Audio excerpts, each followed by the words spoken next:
we're going to get started talking about probability because we have a lot to cover today. So there's a probability flowchart, so we don't have to go over all of the probability stuff. You can look at that later. But we're going to just review a few basic probability things and then go into Bayes nets. Hey, I'll give you a quiz at the end.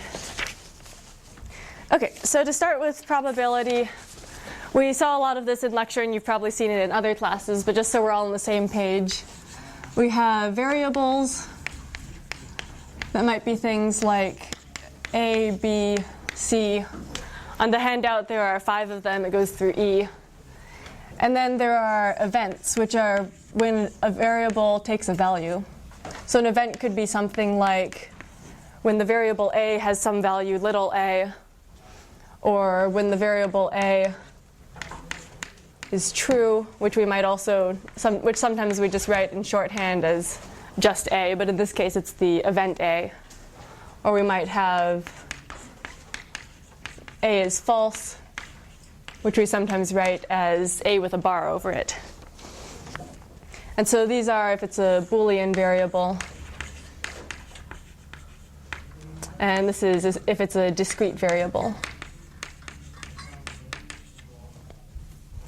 So then there are different types of probabilities when we combine these variables. We can have joint probability, which is the likelihood of a completely specified state of events. So we've defined the value of every variable. And that's something like the probability that A has some value, B has some value, and C has some value if we only have 3 variables in our system. And then there's marginal probability, which is the probability of only a subset of the variables. So it's an incompletely specified state of events. So that could be something like the probability that variable A has some value little a,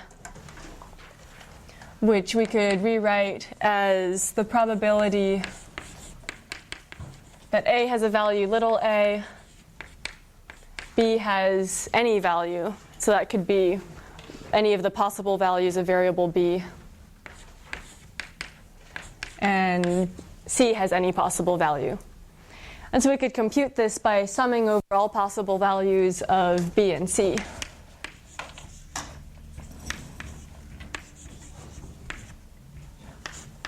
And then it would be the probability, then it would be the sum of a bunch of joint probabilities.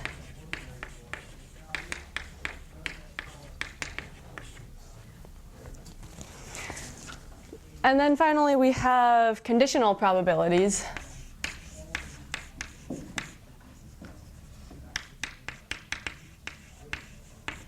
And conditional probability is when some information is given and we want to compute the probability based on that information. So it's the likelihood of an event given some known information. And that's something like the probability that A has some value given some values for B and C. Conditional probability can be rewritten as a ratio of joint and marginal probabilities. So we could rewrite this as the probability of all 3 of these events happening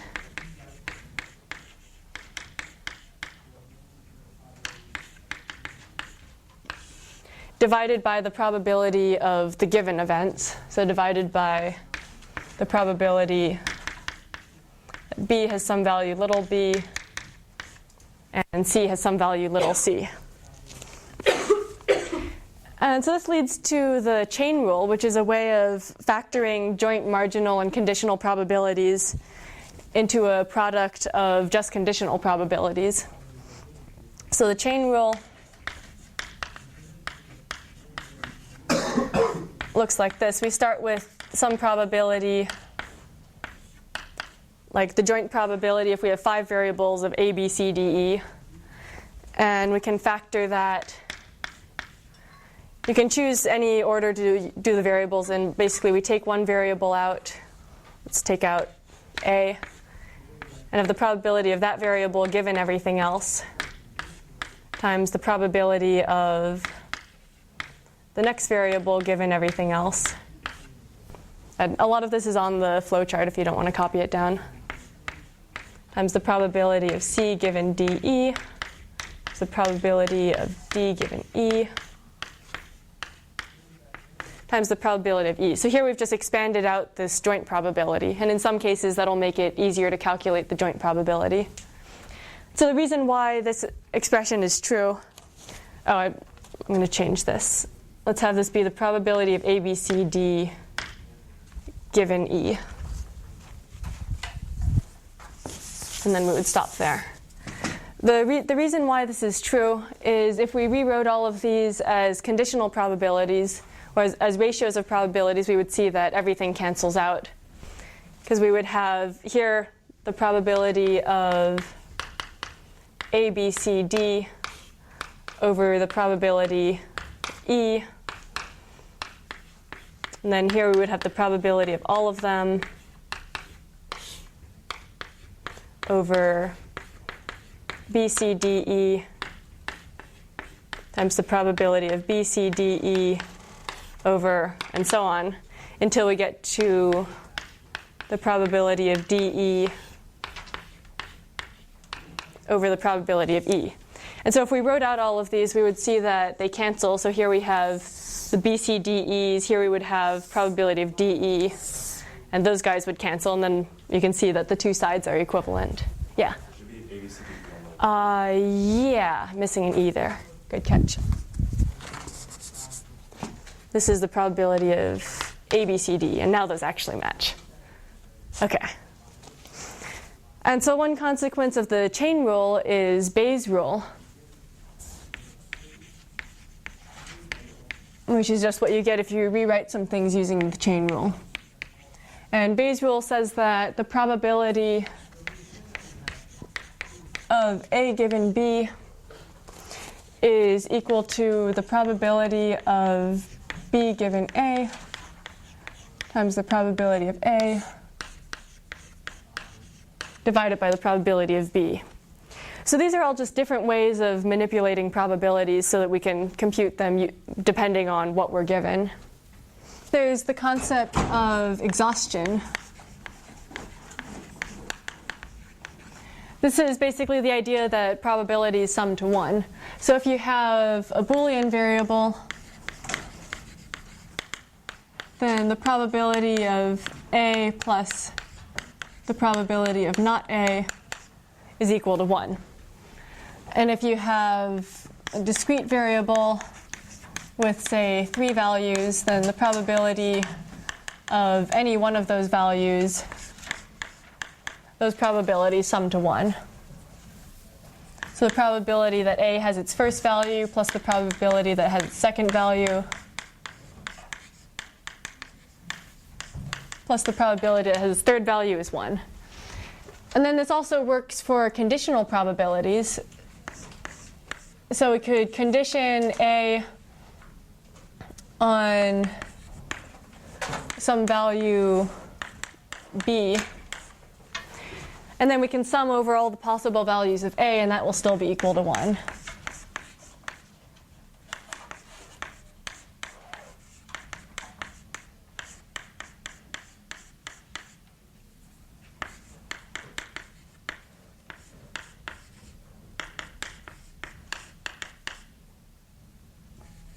So that works as long as we're summing over the variable in the hypothesis, which is the variable we're taking the probability of.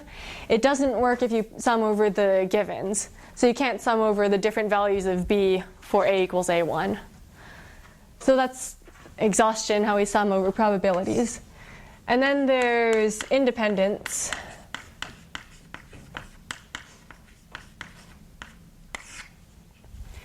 So independence, we can say that two variables, A and B, are independent. So this symbol means that that A is independent of B.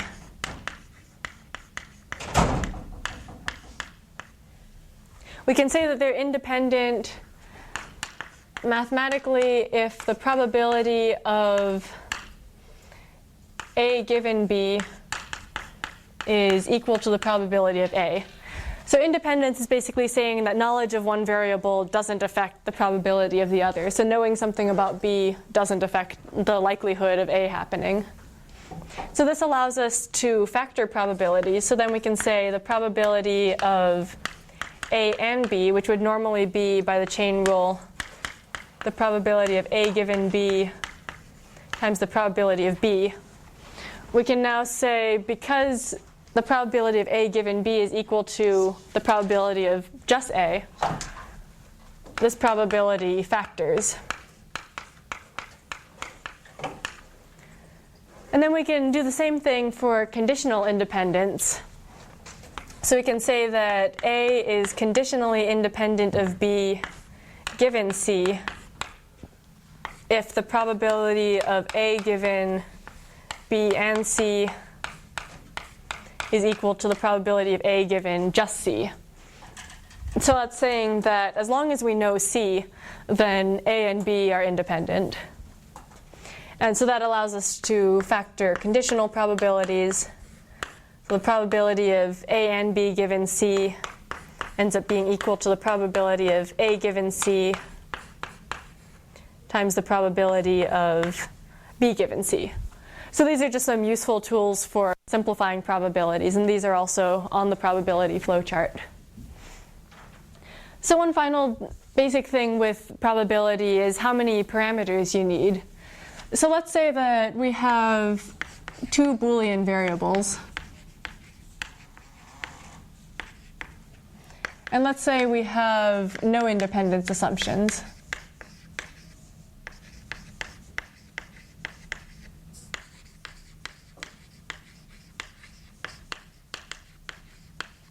How many parameters are in the joint probability table?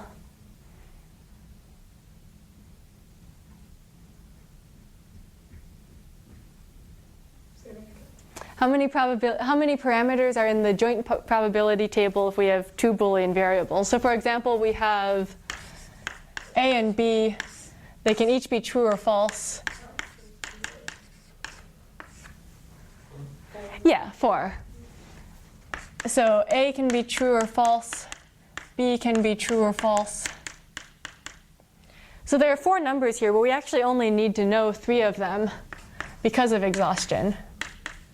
So if we know those 3, then we can say this last one is just 1 minus the sum of all of the previous ones. So in this case, we only need to know 3 parameters.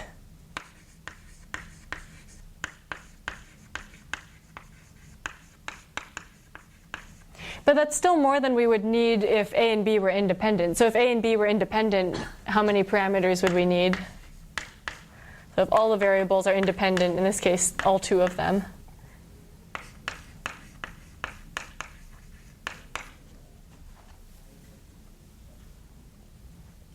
Then what probabilities would we need to know? Just like the individual one? Just like the probability of A? Yeah, just the individual ones. So just the probability of A and the probability of B. So then we only need 2 parameters. And that's because we can get the probability of not A and not B by doing 1 minus either of these. And we can compute any row of this table by multiplying the appropriate probability of A times the probability of B because they're independent, so that probability factors. So with 2 variables, it's not much of a difference. But what if we had 100 Boolean variables?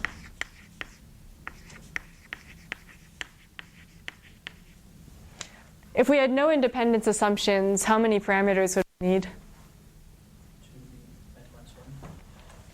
Yeah, so 2 to the 100, 2 to the number of variables minus 1. What if these were not Boolean variables but had 3 values each? How many parameters would we need? Yeah, then it would be 3 to the 100 minus 1. So in any case, that's going to be a really large number. But what if we know that all 100 of these variables are independent? Then how many parameters do we need? Yeah, we just need each one, so we just have 100. Because then we would just get the probability of A, the probability of B, the probability of C, and so on, instead of every possible combination in the joint probability table. So independence is really powerful. And now we're going to use Bayes nets to represent all of the independence assumptions that we might have about some set of variables. So in a Bayes net, we have a fundamental assumption, a Bayes net assumption.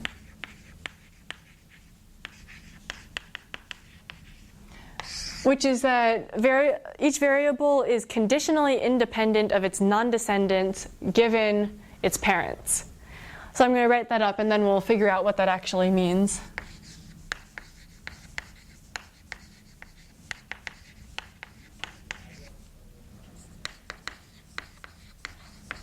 Each variable is conditionally independent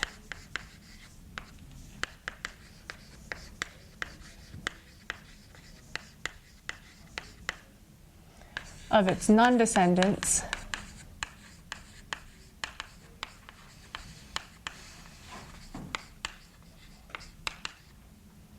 given its parents.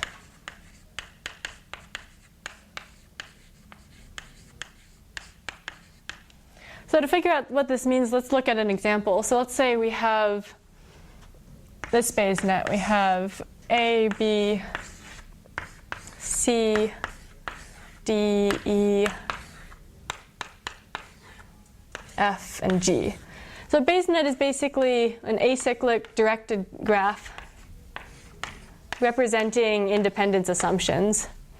So the arrows by themselves don't necessarily mean anything. In some cases they might be causal relations, but they aren't always.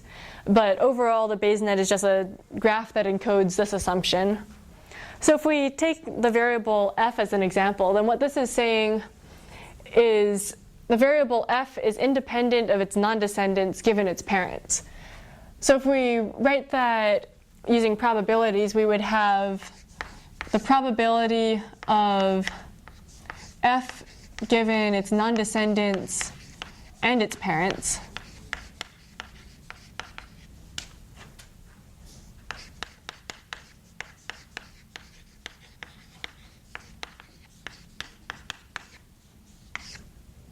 is equal to the probability of f given just its parents. So who are the non-descendants of f? Well, first, who are the descendants of f? Just G. So descendants are just anyone that comes below it, as if this was a family tree. And then, so then which ones are non-descendants? Yeah, A, B, C, D, E, everyone else. So f is neither a descendant nor a non-descendant of itself, because it's a special case. But everyone else is a non-descendant. And then who are the parents of f? Just D. In this case, f has one parent. So if we rewrite this, this says that the probability of f given A, B, C, D, and E, and D, but it's already in here, is equal to the probability of f given just D. So that's powerful, because that means whenever we see this complicated expression, we can basically cross off anything that's a non-descendant of f. So we can cross off A, B, C, and E, and because those two are equivalent. So now let's see what happens if we try to answer a more complicated question. Let's look at the question, are A and B conditionally independent given D and F? So you can think about that one for a moment.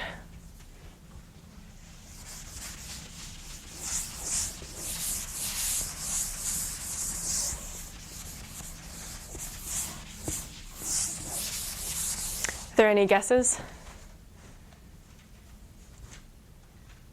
It's probably a good approach, because if you guess on probability, your intuition can often be incorrect. So let's figure out, let's use a more rigorous method to figure out whether this question is true. So first, our question is, are A and B conditionally independent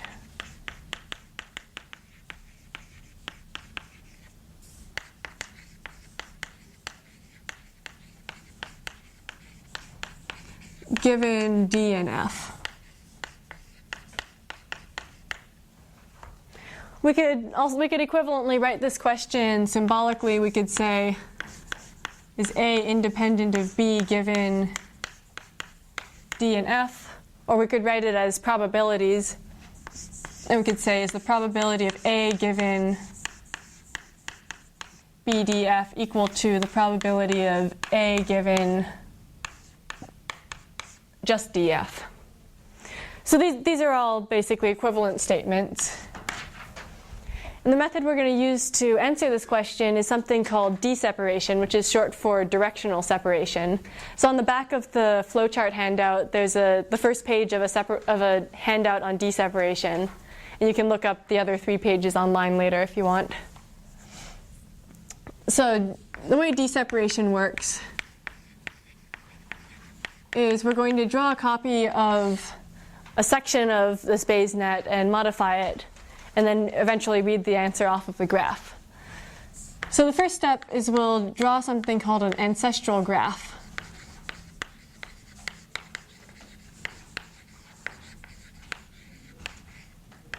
So the ancestral graph will just be the graph containing all of the variables that are mentioned in this problem and all of their ancestors. So in this case, in step 1, we would have A, B, D, and F. And who would be their ancestors that aren't already drawn?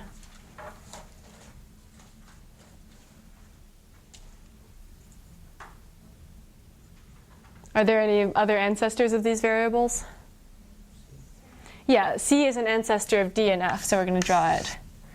But we won't draw E or G because they're not mentioned and they're not ancestors of any of these variables.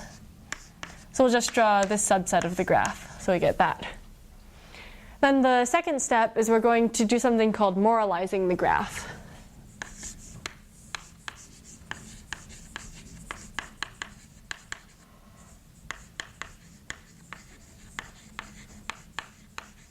The way we moralize the graph is we find any 2 variables that share a common child, and we'll marry them to make the graph moral, according to some morality.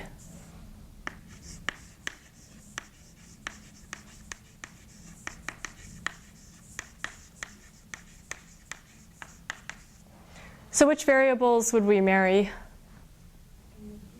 Yeah, A and B because they share a child C. So I'll redraw this. We have A, B, C, D, E. And the way we marry them is we'll just draw a line between them. So now we have this extra edge between B and C. In some cases, it's possible for one variable to have many parents. So if, for example, if we had some extra variable h that was also a parent of C, then we would marry it to both A and B. So that doesn't exist in this case, but hypothetically. Then our third step is we'll disorient the edges.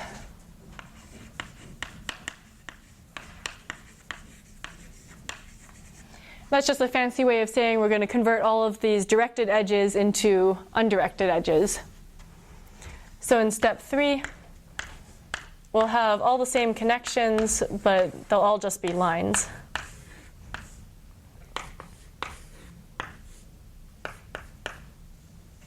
D. Oh, this is F.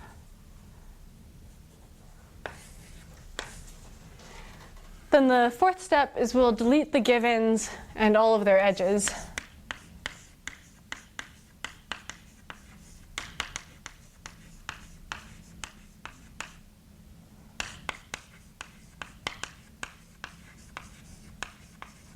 So who are the givens in this case? D and F. So we're going to delete D and F, and we'll delete the edges associated with them so we don't have loose edges. And then we'll just end up with A, B, and C in a triangle. So now our final step is we'll read the answer off the graph.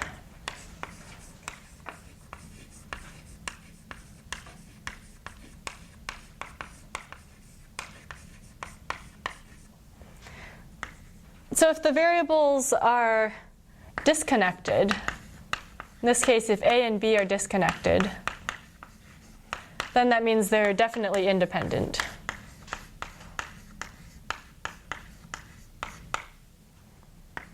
But if they're connected, then it means that according to the Bayes net, they're dependent.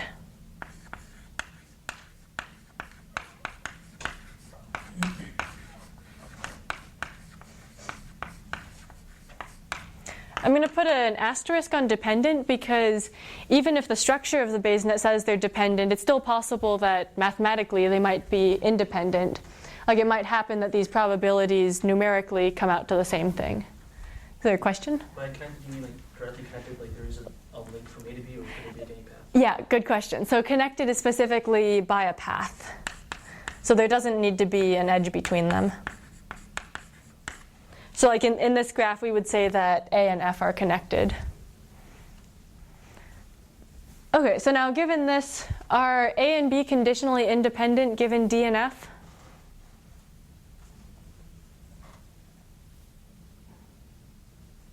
No, they're not. Because well, as far as the Bayes net is concerned, they're not. So we'll say that the answer to this question is no. Because A and B are connected, so that means that according to the Bayes net, they're dependent. So we'll do a couple other short examples of this, just to see how it works. So let's try, are A and B independent given nothing? So this one is going to be pretty simple. We'll start off by drawing the ancestral graph, which will include A and B and all of their ancestors, but they have no ancestors, so that's just A and B. In step 2, we'll marry the parents, but there are no parents because there are just these two lone things, so 2 will be the same. In 3, we'll disorient the edges, but there are no edges to disorient. And in 4, we'll delete the givens, but nothing was given. So in this case, these will all just look the same. It's just A and B. So are A and B marginally independent? Yeah, they are. So this is yes. And that makes sense because our Bayes net assumption says that variables are independent given their parent, of their non-descendants given their parents. They have no parents and they're non-descendants of each other, so that makes sense. So let's do one more. Let's see, are A and B independent given C? So you might think that this would be the same thing because A and B were independent before, but let's see if it comes out the same. So in our first step, we'll draw the ancestral graph, which is A, B, and C. In our second step, we'll moralize the graph, so we'll marry A and B. Then we'll disorient the edges. So this was steps 1 and 2. In step 3, we disorient the edges and get A, B, and C in a triangle. And then in step 4, we'll delete the givens and we'll have just A and B. So are A and B conditionally independent given C? No, they're not. So that might seem strange, but here's an explanation of why. Or here's an example of why they might not be. So let's say that these are all real people. And let's say we're considering some uncommon trait like having blue eyes. Then in general, A and B are going to be independent because they're unrelated people. So whether A has blue eyes is going to be independent of whether B has blue eyes. But if we then find out that they have a child C who has blue eyes, whether A and B have blue eyes now becomes dependent. Because if we know that their child has blue eyes and the parent B also does, then the parent B having blue eyes explains away the fact that C does and makes it less likely that A also has blue eyes. So this is something called explaining away.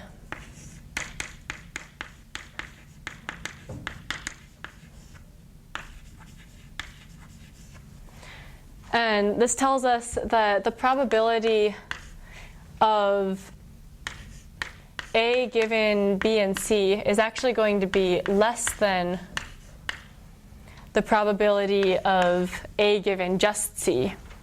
And another way to think about this is if we know that C has blue eyes and if we know that C has blue eyes, then that means that probably one of its parents does.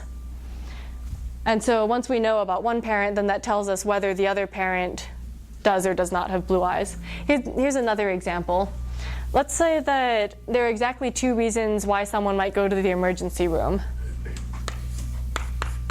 So here's the emergency room. Let's say that you go there either if you have the flu or if you have a broken arm or both, and there are no other reasons why people go there. So you can either have the flu and end up in the emergency room or have a broken arm and go there. So in general, having a broken arm or having the flu are fairly unlikely events in the population, and they're generally considered to be independent. But if you see someone in the emergency room who has a broken arm, then it becomes less likely that they have the flu because them having a broken arm explains away the fact that they're in the emergency room. And so now it's less likely that you'll have 2 explanations for why they're there. Or conversely, if you see someone in the emergency room who doesn't have a broken arm, then you know that they must have the flu because otherwise why else would they be there if those are the only reasons why you might end up there. Does that make sense? Okay.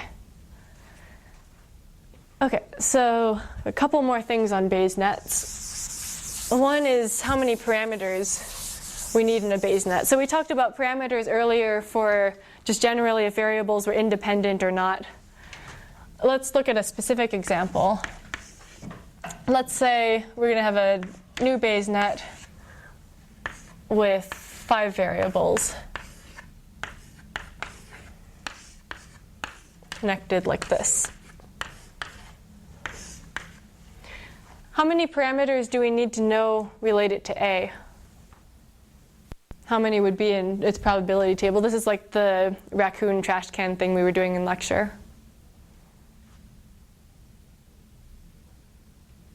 What's one probability that we need to know associated with A?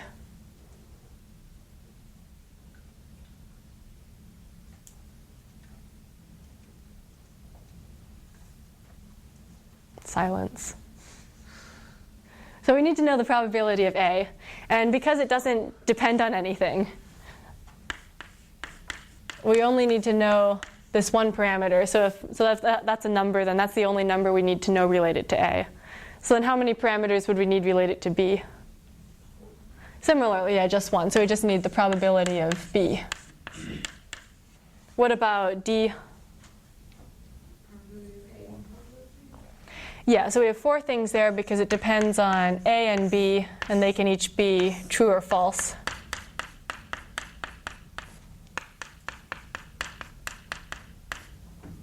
So we have the probability of D given some values of A and B, and we have 4 values there. Do these sum to 1? No. I mean, they might coincidentally, but in general, no. And then for C, we only need to know about A, so we have A and then the probability of C given A. So we have 2 numbers there. And then E will be similar to D. So we have C, D, and the probability of E given those values of C and D.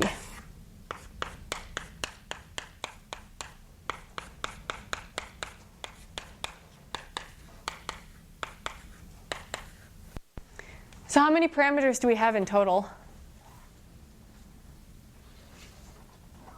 12.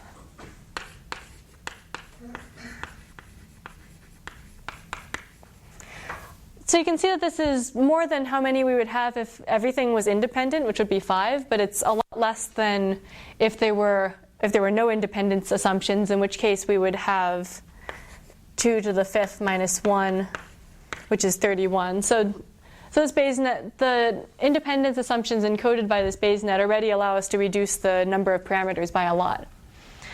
And so now let's see how we could reconstruct the joint probability table from this Bayes net.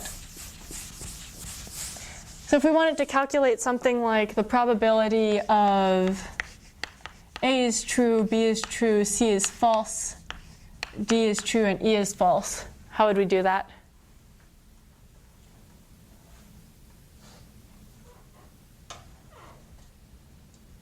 Find the component probabilities of each of those and multiply them all by each other. So we have to figure out how to break this up into smaller probabilities.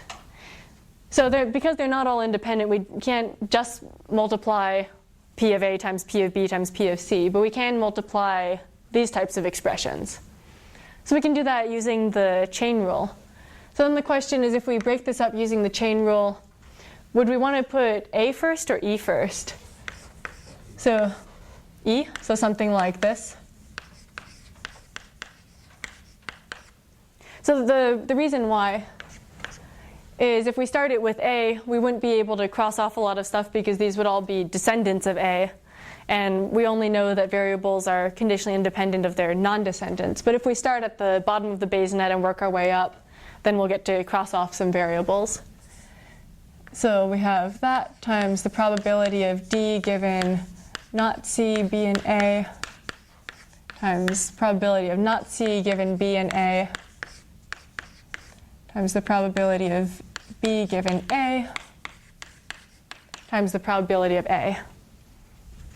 So then let's see what we can cross off. So we know that given E's parents, which are C and D, E is independent of its non-descendants, which are everything.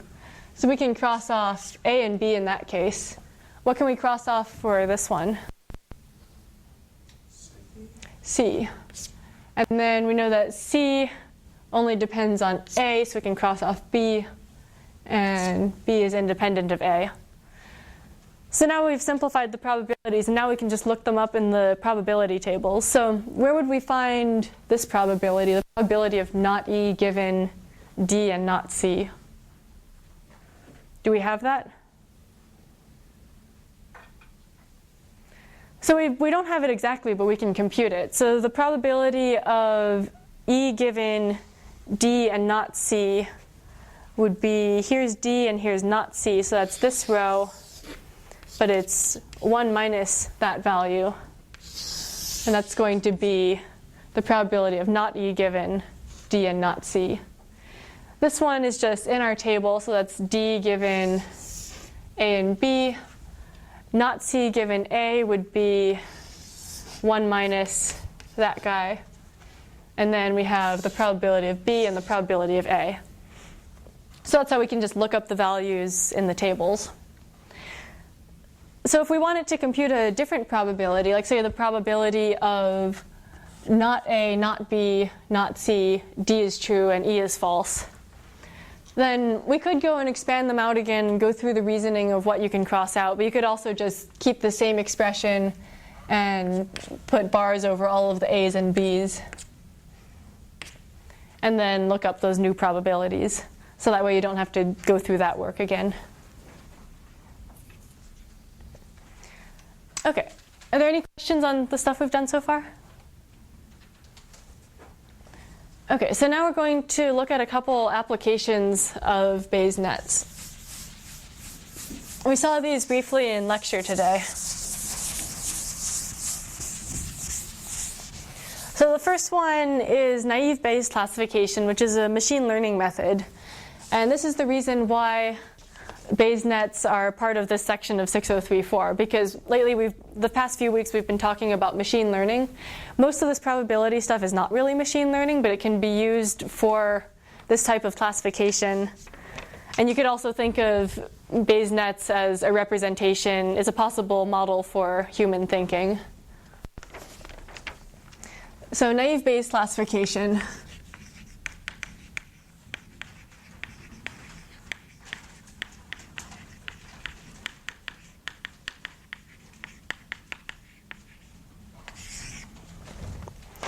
We're going to have an assumption which is a rather naive assumption, thus the naive Bayes, but it'll allow us to classify things.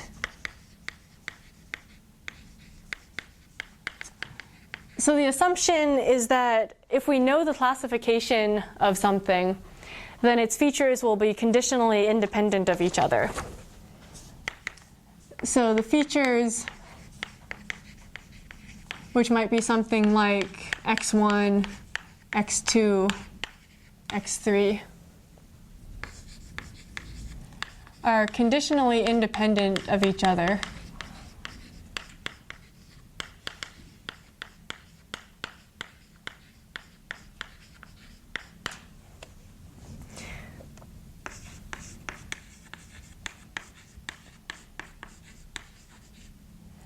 Given classification.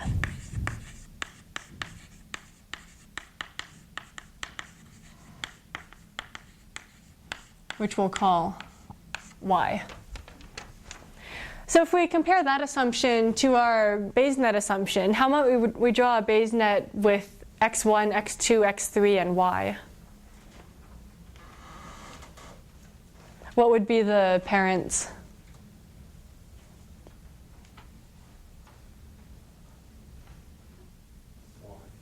Y, just by matching up those two statements. So we could have y be a parent, and then we want x1, x2, and x3 to all be non-descendants of each other, but they need y to be their parent.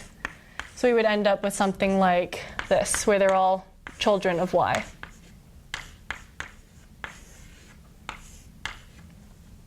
So an example of why this is a reasonable assumption in some cases is, let's say that you're trying to classify people. In general, you might say that whether you like toys is going to be inversely proportional, or it's going to be related to whether you like, say, vegetables. Because like in general, children like toys and not vegetables, and adults tend to like vegetables and not toys. So if you don't know whether someone is a child or an adult, then those two features are related. But then given that someone is a child, whether they like toys and whether they like vegetables are probably now independent, because those generally don't have anything to do with each other. So that's why, given the classification, the features can be considered independent of each other. So now the question is, how do we classify points using this? So we're going to calculate the probability of each classification, and then just take whichever one has the highest probability. So to classify a point, classify an unknown point.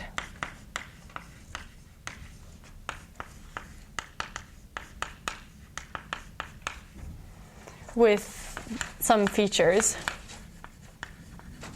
So we could say with features x1 has some value little a, x2 has some value little b, and x3 has some value little c. Then we're going to calculate the probability of that classification, and we'll find the maximum value of that probability. So we're going to maximize the probability of some classification given that x1 is a, x2 is b, and x3 is c. So we can rewrite this probability using Bayes' rule, and we can say that according to Bayes' rule, this is equivalent to the probability of x1 is a, x2 is b, x3 is c, given the classification, times the probability of the classification divided by the probability of the features.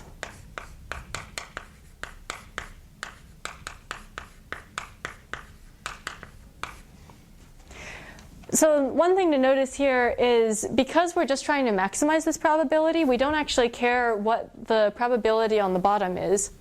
Because as we compare different classifications, this value on the bottom will continue to be the same. So really we can just equivalently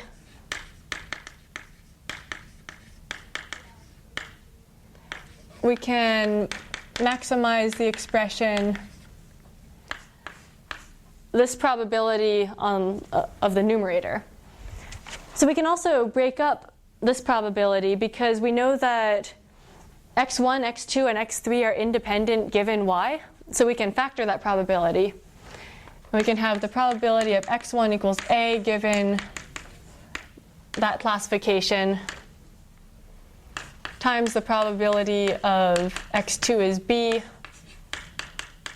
given that classification.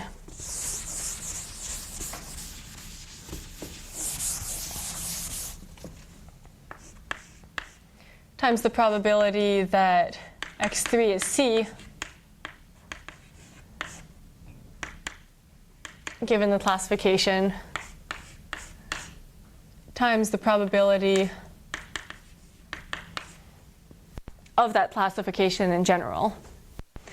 So now this is something that we can actually calculate. So this is something like, given that someone is a child, what's the probability that they like toys? And that's something that you could look up if you had that data.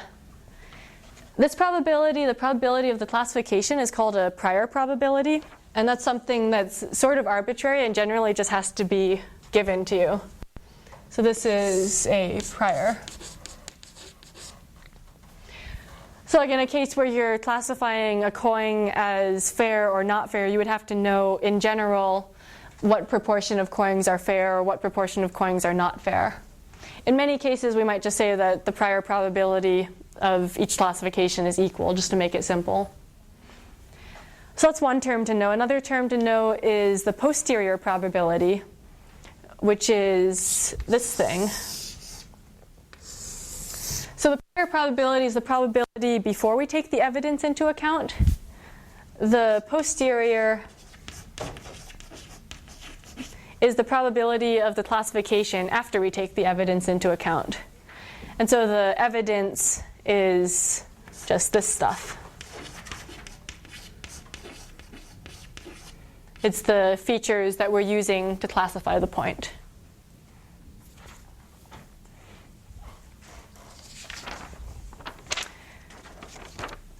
Okay, so we're going to do an example of this next week. In 2 weeks from now. But for now, we're going to go on to the other application of Bayes nets. Are there any questions on this first? Okay.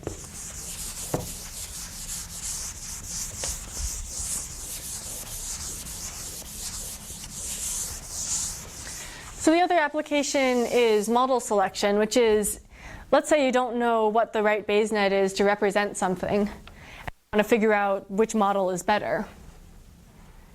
This is, let's see, model selection.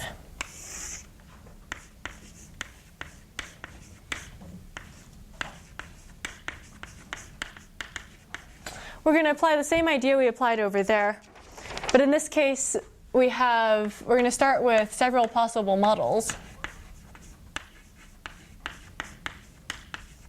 So these could be like different shapes of Bayes nets, like the ones we saw in the example in lecture with the raccoon and the trash can.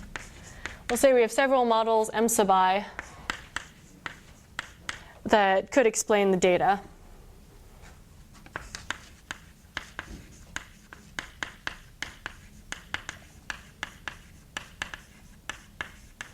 And data is equivalent to evidence. And we want to figure out which of these models is the best. So the way we'll choose a model is we'll pick the one that has the highest probability. So we'll pick the model M sub I that maximizes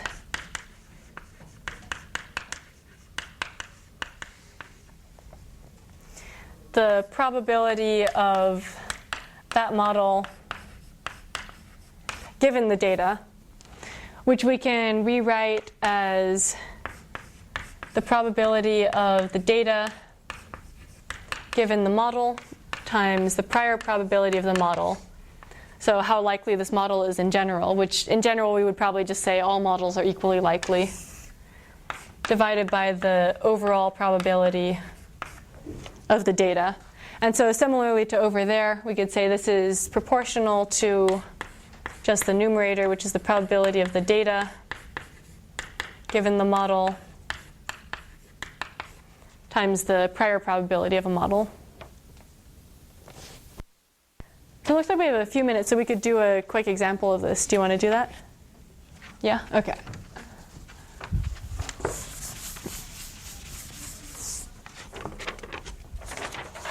So this example is from, I think it's the 2010 final. Is it okay if I erase this?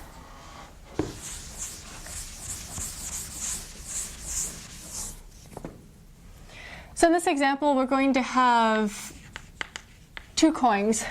We have a fair coin and a biased coin. So the fair coin has probability of heads 0.5, and the biased coin is actually an all heads coin. So it has probability of heads is 1. And then we have two possible models. So we're going to end up with 3 coin flips, but there are a couple of ways we could get these 3 coin flips. So model 1 is we'll draw a coin at random. So we'll either end up with the fair coin or the all heads coin. We'll toss it once. We'll put it back. And we'll repeat that. We'll repeat that, we'll say 3 times, so that we end up with a total of 3 coin flips. Model 2, we'll draw a coin at random again. And we'll just toss that one coin 3 times.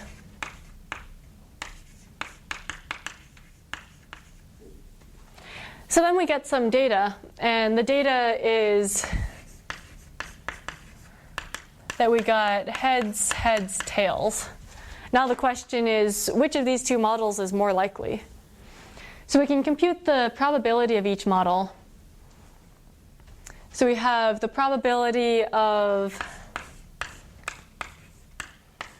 model 1 given the data will be the probability of getting heads, heads, tails, given that we're using model 1, times the prior probability of model 1, which has to be given to us, times the overall probability of getting heads, heads, tails. So because the separate coin flips are assumed to be independent, we can break this up and we can say this is the probability of getting heads given model 1 times the probability of getting heads given model 1 times the probability of getting tails given model 1 times the probability of model 1